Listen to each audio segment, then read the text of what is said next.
Hello. When I enlisted, I knew what I was signing up for. I knew the sacrifices I would have to make, and I knew it would be hard. Hard on me, but also hard on the people I loved, especially my wife, Emily. We had been married for 4 years when I got the call about my deployment. It was a moment we both knew could happen, but it didn't make it any easier when it finally came. The night before I left, we tried to make the most of our time together. We sat on the couch, her hand in mine, the TV playing in the background, but neither of us was really watching. Emily put on a brave face, but I could see the sadness in her eyes, the worry that she couldn't hide. I tried to reassure her, to tell her that everything was going to be okay, but deep down, I knew she was scared. "You're going to be okay, Mark?" she whispered, squeezing my hand. "We're going to be okay.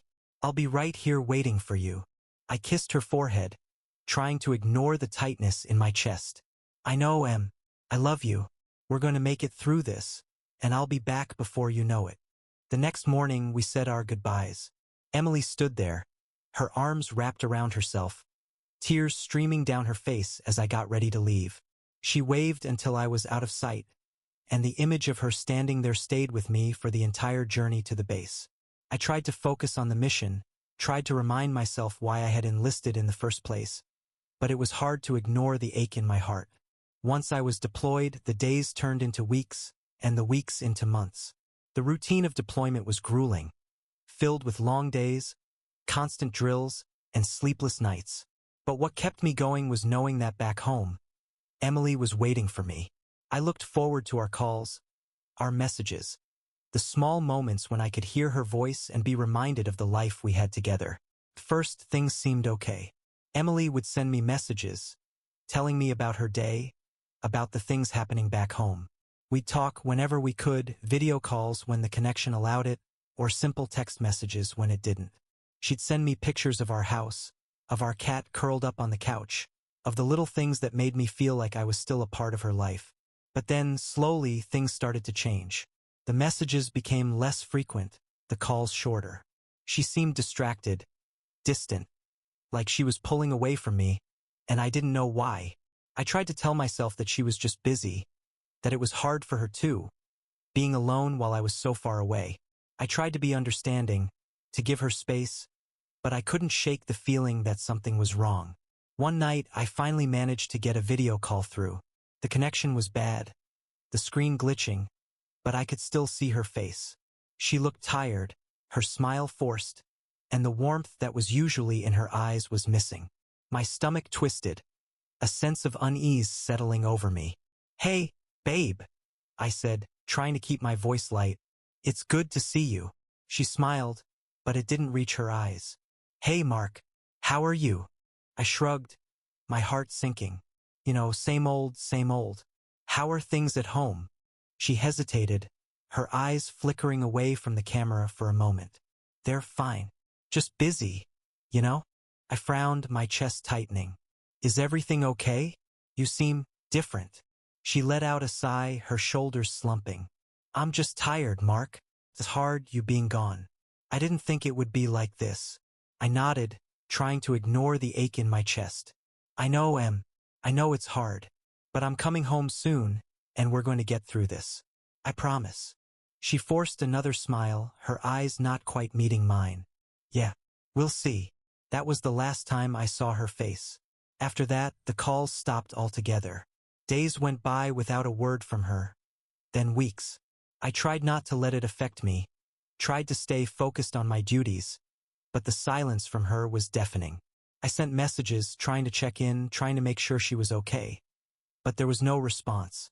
I told myself she was just busy, that she needed time, but deep down, I knew something was wrong. Then, one day, I got an email that shattered everything.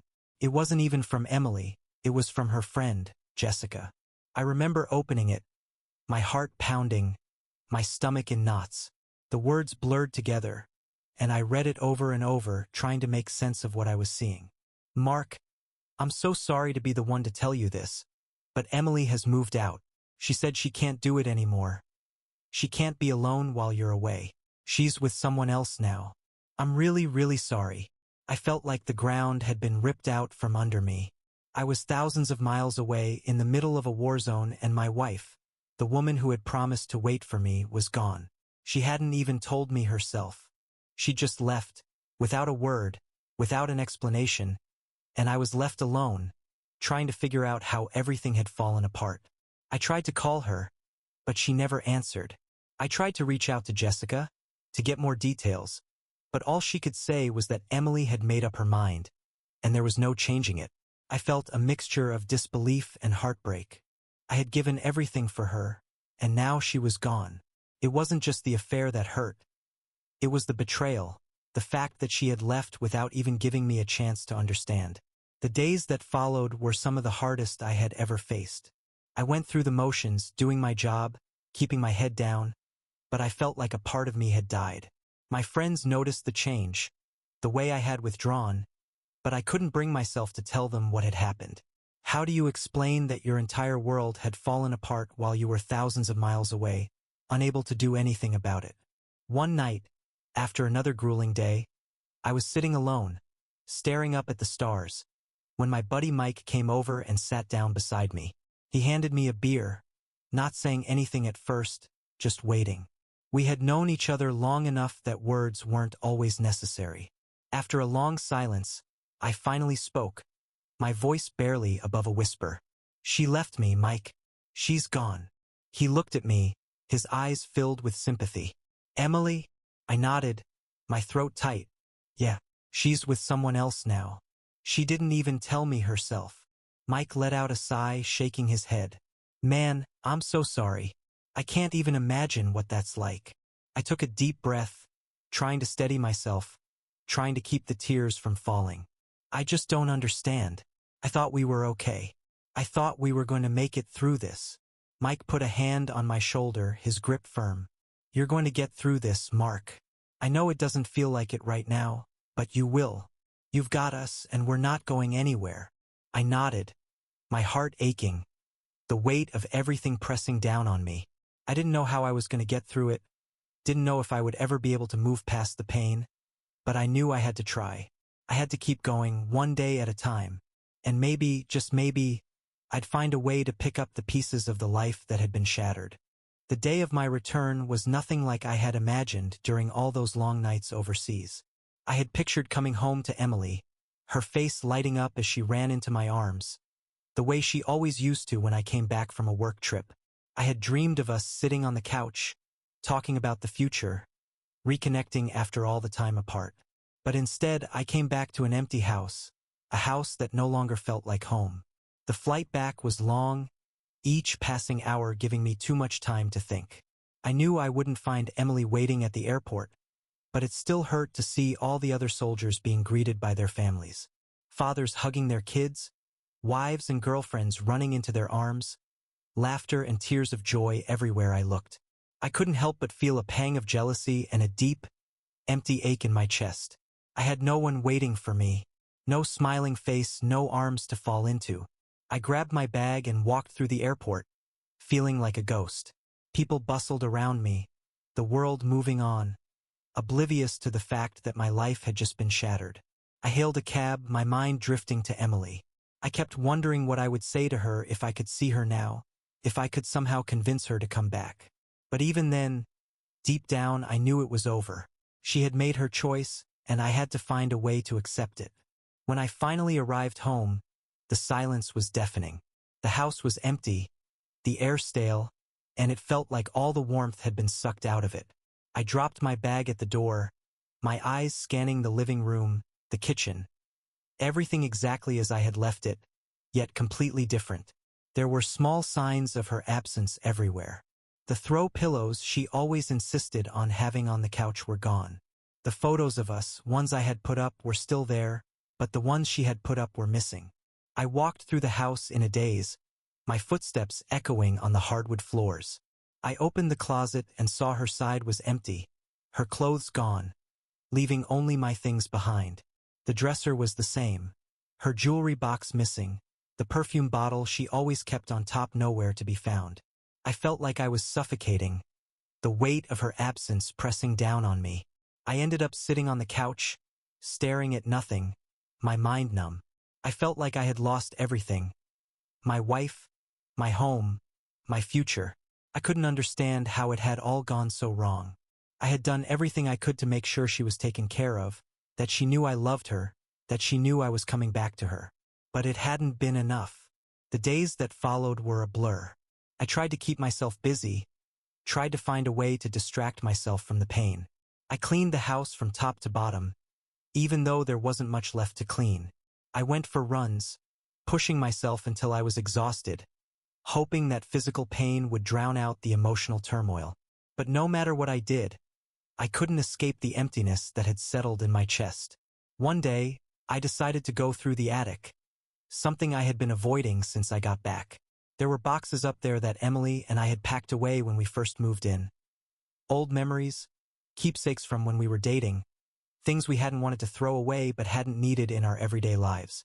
I thought maybe if I could go through them, I could find some closure, some way to let go of what had happened. I opened the first box, and right on top was a photo of us from our first anniversary. We were at the beach, both of us smiling, her head resting on my shoulder. I remembered that day so clearly. How happy we had been, how in love we were. I felt a lump in my throat, tears welling up in my eyes. I set the photo aside, my hands trembling, and continued going through the box. I found old letters she had written me, filled with promises of a future that no longer existed. I found the wedding album, the photos of the day we had promised to love each other forever. I sat on the floor of the attic, surrounded by the remnants of our life together, and I broke down. I had tried so hard to hold it all in, to be strong, but in that moment, I couldn't do it anymore. The tears came, and I let them, crying for everything I had lost, for the love that had slipped through my fingers. I cried for the life we had planned, for the woman I had thought I would grow old with. And when the tears finally stopped, I felt empty, completely, utterly empty. I knew I couldn't keep living like this. I couldn't keep holding on to something that was gone. I needed to find a way to let go, to move forward, even if it felt impossible. I packed up the boxes, taping them shut, knowing that it was time to leave the past behind. I needed to start over, to build something new, even if I had no idea where to begin. A few days later, I got a call from Jessica, the friend who had sent me the email about Emily leaving. I hadn't spoken to her since I got back, hadn't wanted to hear anything more about Emily, but I knew I couldn't avoid it forever. I answered the call, my heart pounding, unsure of what to expect. "Hey, Mark," she said, her voice soft. "I'm glad you answered. I've been worried about you." I took a deep breath, my chest tight. I'm getting by," I said, my voice barely above a whisper. There was a pause on the other end of the line, and then Jessica spoke again, her voice hesitant. "I know you probably don't want to hear this, but I think you deserve to know the truth." I frowned, my heart pounding. "What do you mean?" She took a deep breath, her voice trembling slightly. "I didn't tell you everything in that email. I thought it would be easier if you didn't know. But now, I think you need to know the whole story. Emily didn't just leave because she couldn't handle being alone. She left because she was seeing someone else. It started before you even left for deployment." I felt like I had been punched in the gut. The air was knocked out of me, and I could barely breathe. I had suspected there was someone else, but hearing that it had started before I even left, was like a knife to the heart. "Why didn't you tell me?" I asked, my voice cracking. "I didn't know how," Jessica said, her voice filled with emotion. "I thought it would be easier if you didn't know. But I realize now that you deserve to know the truth. You deserve to know that none of this was your fault. Emily made her choices, and she hurt you, but that's on her. Not you." I took a deep breath, my chest aching, the weight of her words pressing down on me. "Thank you for telling me, Jess," I said softly. "I appreciate it." After we hung up, I sat there, staring at the floor, trying to make sense of everything I had just heard. Emily had betrayed me long before I even left, had been lying to me, pretending that everything was okay while she was seeing someone else. It hurt more than anything I had ever felt before, but at the same time, there was a strange sense of relief. It wasn't my fault. I hadn't done anything wrong. I had given everything for her, and she had made her choice. That night, I made a decision. I was done holding on to the past, done holding on to the hope that maybe, somehow, we could fix things. I needed to let go, to move on, to find a way to build a new life for myself. It wasn't going to be easy, and I knew there would still be days when the pain felt unbearable. But I also knew that I couldn't keep living in the shadow of what had happened. The next morning, I packed up the boxes from the attic, drove them to a storage unit, and left them there. I needed a fresh start, a clean slate, and I was ready to take the first step toward that new beginning. After packing away the remnants of my past, I knew I needed a fresh start, something to break away from the life that Emily and I had built together. The house we had shared was too full of memories, too full of her. Every corner held a reminder of what we once had, and I couldn't bear to be surrounded by it any longer. I decided it was time to move, to find a place that was mine alone, where I could start over without the weight of the past hanging over me. I started looking for a new place, something smaller and simpler. I didn't want anything fancy, just somewhere I could start to rebuild. After a few weeks of searching, I found a small apartment on the other side of town. It wasn't much, just a one-bedroom with a tiny kitchen and a view of the street, but it felt right. It felt like a blank slate, a place where I could begin to put the pieces of my life back together. The process of moving was exhausting, both physically and emotionally.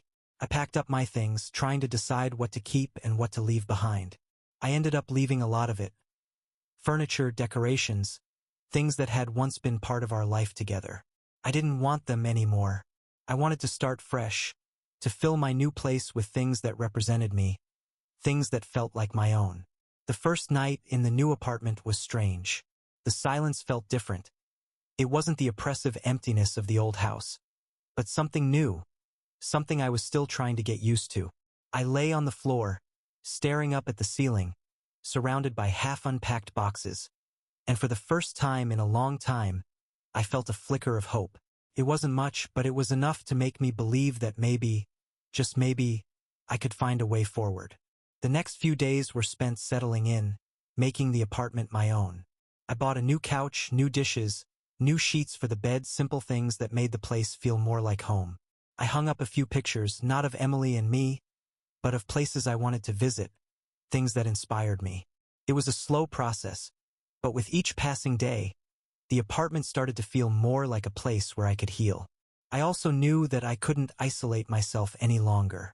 During my marriage, I had drifted away from my friends, focusing so much on Emily and our life together that I had let other relationships fade. Now, I realized how much I needed those friendships, how much I needed people who could remind me of who I was outside of my relationship with Emily. I started reaching out, calling old friends, making plans to meet up.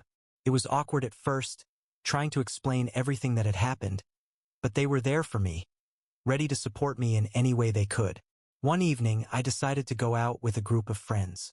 It was the first time I had gone out since coming back, and I was nervous. I wasn't sure if I was ready to be around people, to pretend that everything was okay. But I knew I needed to try. We went to a local bar, a place I hadn't been to in years. The music was loud, the crowd packed, and at first I felt overwhelmed. But my friends were there, their laughter and encouragement helping me to relax. We found a table in the corner, ordered drinks, and slowly, I started to let go. I laughed at their jokes, joined in on their stories, and for a few hours I felt like I was a part of something again. I wasn't just a man whose wife had left him. I was Mark, their friend, someone they cared about, someone who still had a life worth living. As the night went on, I noticed a woman sitting at the bar. She had long, dark hair and a bright smile, and she seemed completely at ease, laughing as she talked with the bartender. There was something about her that caught my attention, something that made me feel a pull I hadn't felt in a long time. I couldn't take my eyes off her, and for a moment, I felt a flicker of something I hadn't felt since before Emily left. Interest, attraction, hope. One of my friends noticed me staring and nudged me, a grin on his face. "Go talk to her, Mark," he said, his voice filled with encouragement. What's the worst that could happen? I hesitated, my heart pounding. I wasn't sure if I was ready for this. Wasn't sure if I could put myself out there again. But as I looked at her, something inside me told me to take the chance. I had spent so long holding on to the past, so long letting the pain control me, and maybe it was time to let go. I took a deep breath, my hands trembling slightly as I stood up. My friends cheered me on, their voices filled with encouragement, and I made my way over to the bar. The closer I got, the more nervous I felt, my chest tightening with anxiety. But when she looked up at me, her eyes meeting mine, all of that seemed to melt away. "Hey," I said, my voice a little shaky. "I'm Mark. I couldn't help but notice you from across the room, and I thought I'd come over and say hi." She smiled, her eyes bright. "Hi, Mark. I'm Sarah," she said, her voice warm. "Nice to meet you." I let out a breath I didn't realize I had been holding, my heart pounding in my chest. "Nice to meet you too, Sarah." We started talking, and before I knew it, the nerves were gone. We talked about everything. Our jobs, our families, our favorite movies. She had a way of making me feel at ease, of making me forget about everything that had happened, and I found myself opening up to her in a way I hadn't with anyone else. I told her about my deployment, about coming home to find that my wife had left, about how I was trying to start over. She listened, her eyes filled with understanding, and when I finished, she reached out and took my hand. "I'm so sorry you had to go through that, Mark," she said softly. "But it sounds like you're doing everything you can to move forward, and that's really brave." I looked at her, my heart aching, the weight of her words pressing down on me.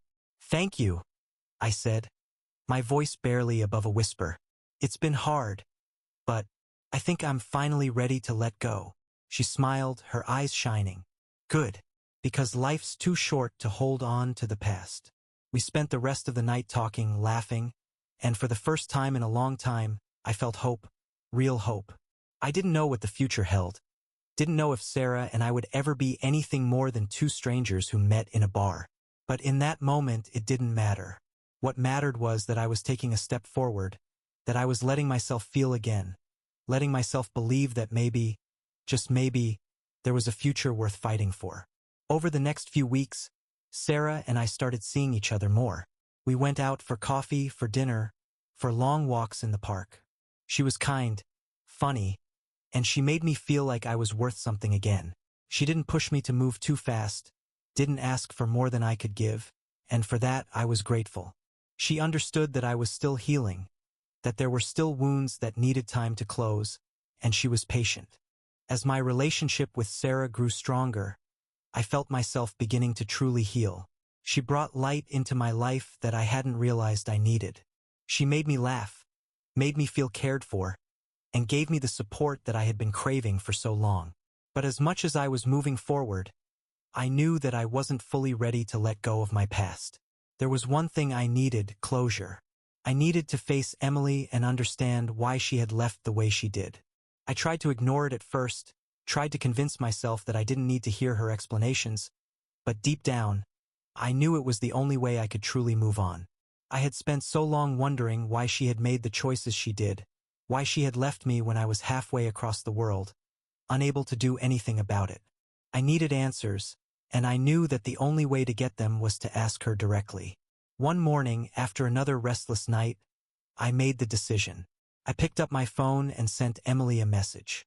"Hey, Emily, this is Mark. I know it's been a while, but I think we need to talk. There are some things I need to understand, and I think it's important that we clear the air. If you're willing, could we meet up sometime soon?" I wasn't sure if she would reply. I didn't know if she would even want to see me, but I had to try. I needed to get the closure that had been eluding me for so long. To my surprise, it only took a few minutes for her to respond. "Hi, Mark. I think you're right. This time we talked.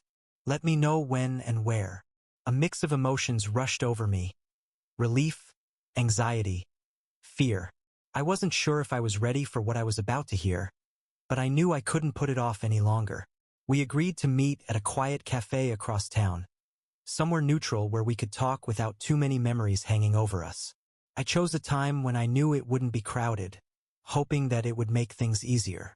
The day of the meeting, I felt a knot in my stomach. I had told Sarah about it the night before, and she had been incredibly supportive.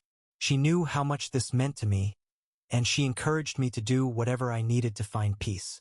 "You deserve to have closure, Mark," she said, her voice filled with warmth.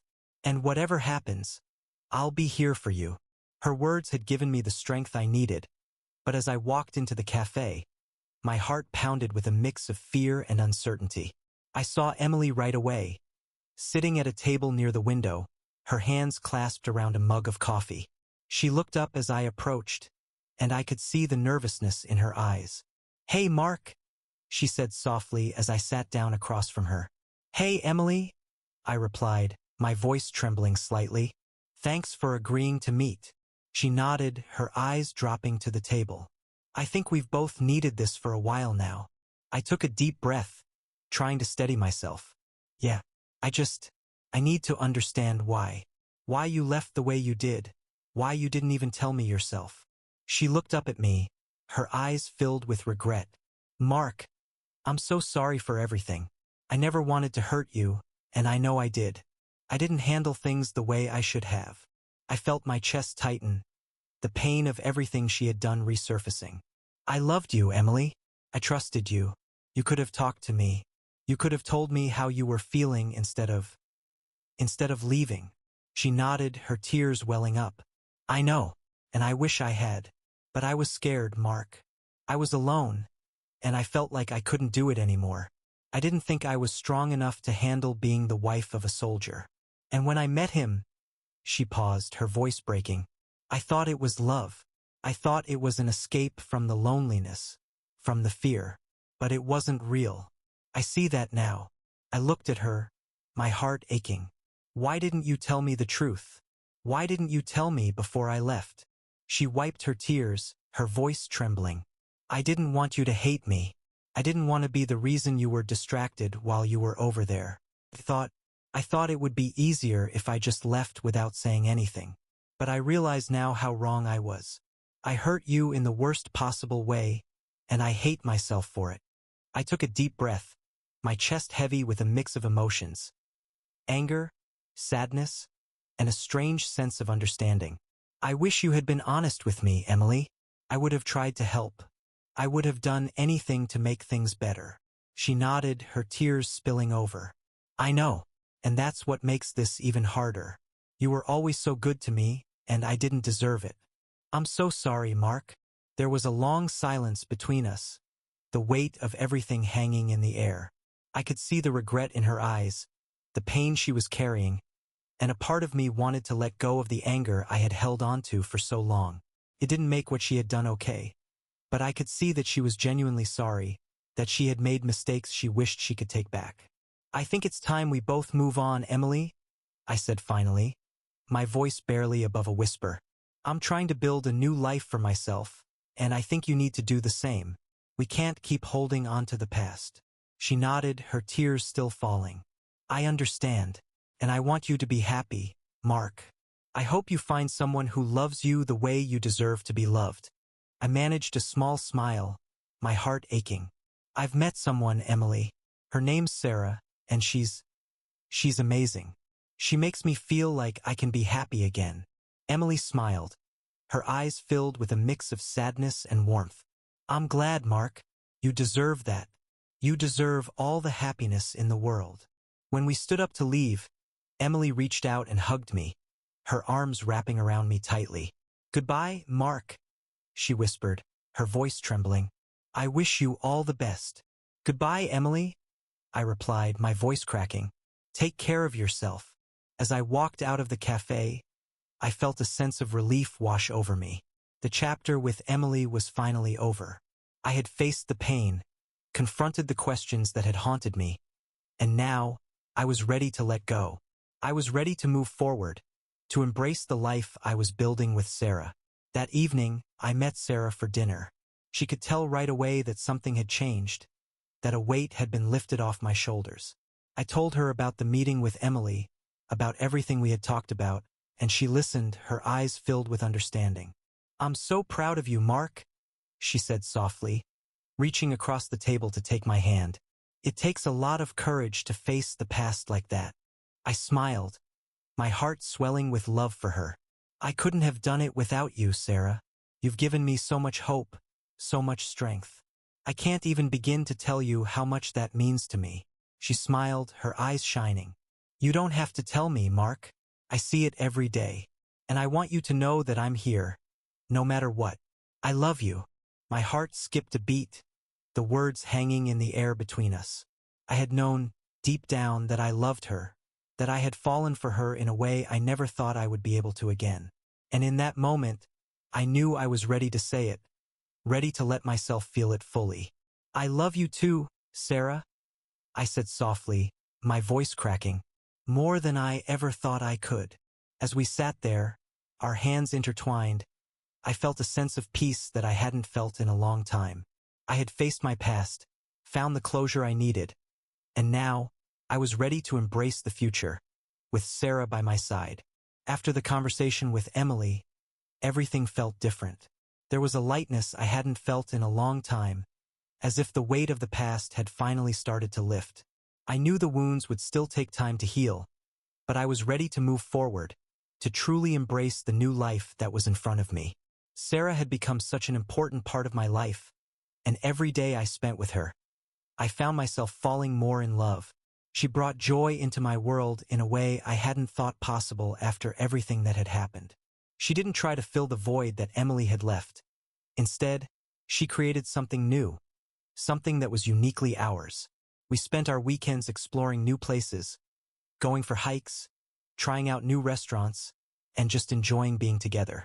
She encouraged me to find new hobbies, to do things that made me happy, and I did the same for her. It was a partnership, one built on trust, laughter, and genuine care for each other. And slowly, I found myself becoming the person I had been before the heartbreak.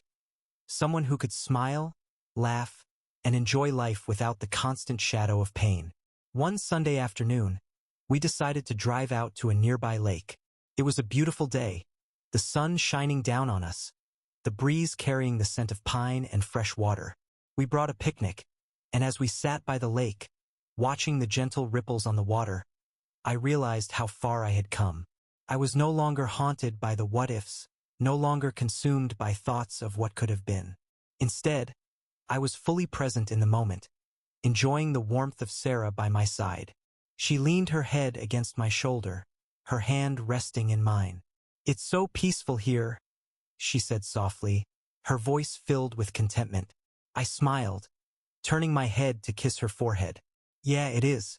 I think I could stay here forever." She looked up at me, her eyes shining with warmth. "I'm just happy to be here with you, Mark. You make everything better." My heart swelled with emotion, and I felt a lump in my throat. "You've given me so much, Sarah, more than I ever thought I could have again. I love you, and I'm so grateful for you every single day." She smiled, her eyes brimming with tears. "I love you too, Mark, and I want you to know that I'm here for the long haul.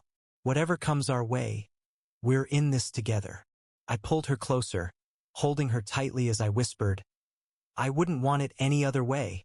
As we sat there by the lake, holding each other, I knew that I was exactly where I was meant to be. It wasn't the life I had once imagined, but it was better in so many ways. It was real, honest, and filled with love that was built on understanding and trust. Over the next few months, Sarah and I grew even closer. We talked about everything: our hopes, our fears, our dreams for the future. We were open and honest, and it was something I hadn't realized I needed so much. After everything I had been through with Emily, the secrets, the lies, it was such a relief to be with someone who was completely transparent, who was willing to share everything with me without holding anything back. One evening, we were sitting on the couch in my apartment, watching a movie, when Sarah turned to me, her expression serious. "Mark, have you ever thought about what you want for the future? I mean, like, long term." I paused the movie, turning to face her, my heart pounding. "What do you mean?" She took a deep breath, her eyes searching mine. "I mean us. Do you see us having a future together? Moving in together? Maybe even getting married one day?" I felt a rush of emotions. Love, hope, and a little bit of fear. But mostly I felt excitement. "Sarah, "I've thought about it a lot," I said, my voice trembling slightly. "And the truth is, I do see a future with you.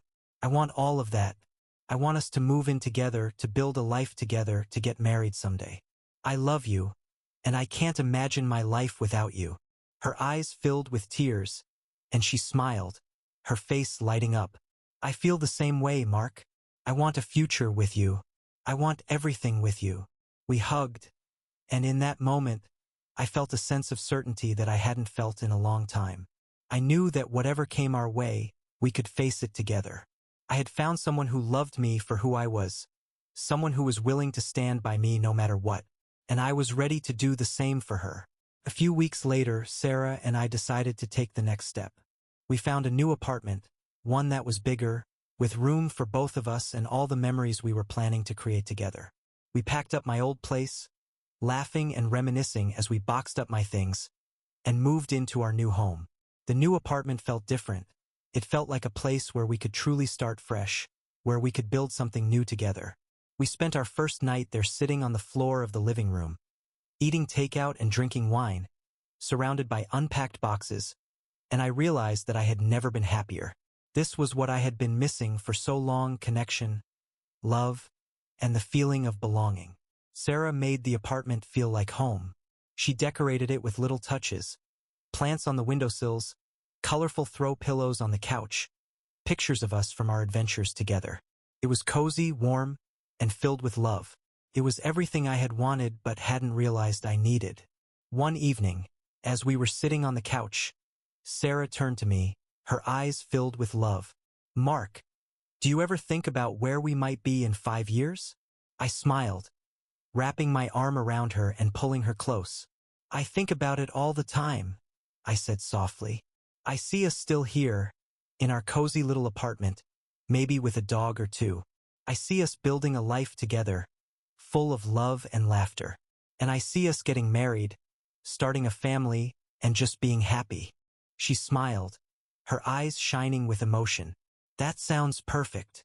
As I looked at her, I realized that I had finally found what I had been searching for. I had faced the heartbreak, the betrayal, and the loss, and I had come out the other side stronger. I had found love again, real and honest love, and I knew that I was ready for whatever the future held.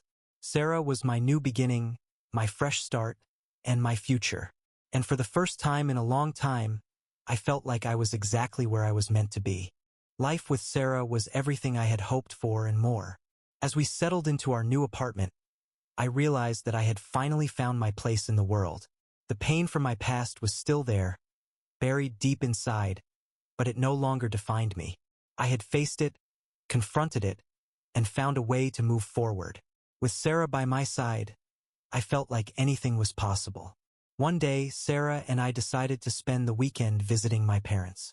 It was something I had been hesitant about at first, bringing her to the place where I had grown up, introducing her to the people who knew everything about what had happened with Emily, but Sarah had been nothing but understanding. She knew how important it was to me, and she was eager to be a part of every aspect of my life.